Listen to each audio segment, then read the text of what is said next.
Okay, gentlemen, what we have here, I have a, let's say, 61 plate VW Transporter T28 model. The vehicle came into the garage with an engine noise, and after taking the belts off and other bits and pieces, as you can see, I've had to fit a brand new alternator.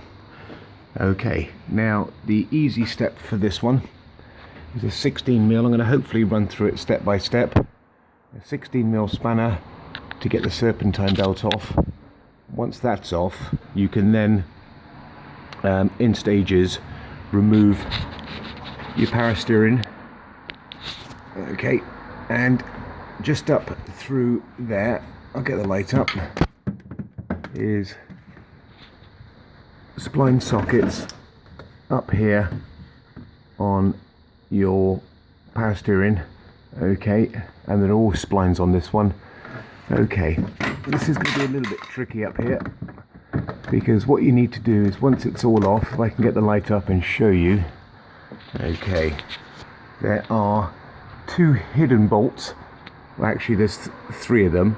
There's one here, one just up there, one on top, and one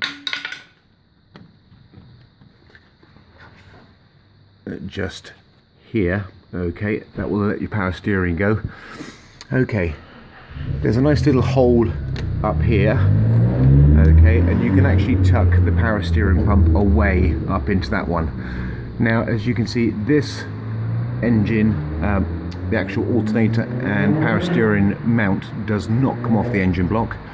Okay, the way the alternator comes out is actually by removing this front engine mount.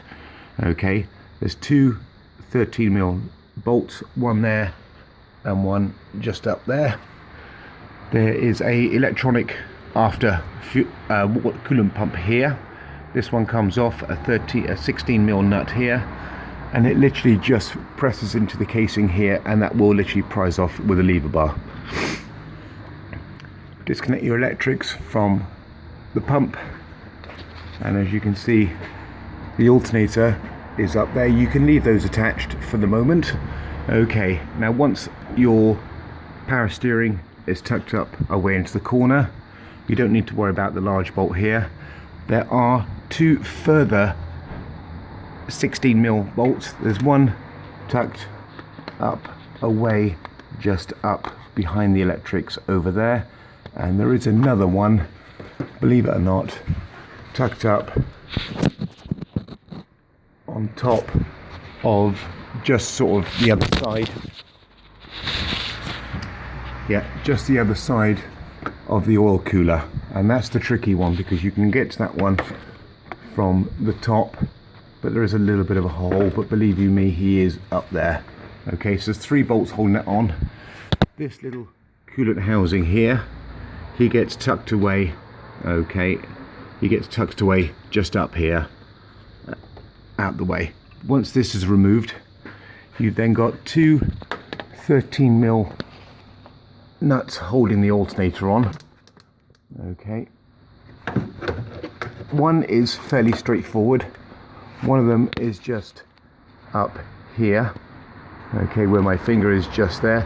The other one is tucked up in a hole halfway up, and they're just two 13mm, and they're probably a good sort of like 3 inches, 4 inches long. Okay, but they do actually clear the chassis, and it will come out. Okay, once you've done that one, the problem you have is, as you can see, there's lots of coolant pipes up around here. There's a large one just up here, and also there's another one just here. It is a case of just gently prising out the alternator through this hole here where your engine mount would be, and with a little bit of persuasion, careful not to sort of break any of your coolant hoses, but it does actually come out of this mount here. Okay, it is a little bit fiddly. This job has taken me, not having done one before, to take it out and put it back in is probably a good couple of hours. It shouldn't take you any longer than that. the sockets and the tools I've used. As I say, I've just used an extension, a semi-deep 13mm to get into the side, 16mm, 13mm, 13. Electric ratchet would help, and obviously I've got a nice 16mm long spanner to get on the tensioner. But apart from that, gentlemen, you really don't need much other tools. Yeah, loads of other ones lying around, but I didn't do a lever bar would help, because you'll need to gently get in there, because obviously at 75,000 miles on the clock, things tend to stick a little bit. But I say, once it's on, it is really a fairly straightforward one, nothing major. And I hope you enjoy your tutorial. But I say, do take care when you take off this engine mount, there is a hidden bolt at the top, okay? But once it's out the way, there's loads of room and it will gently come out. Okay, thanks very much.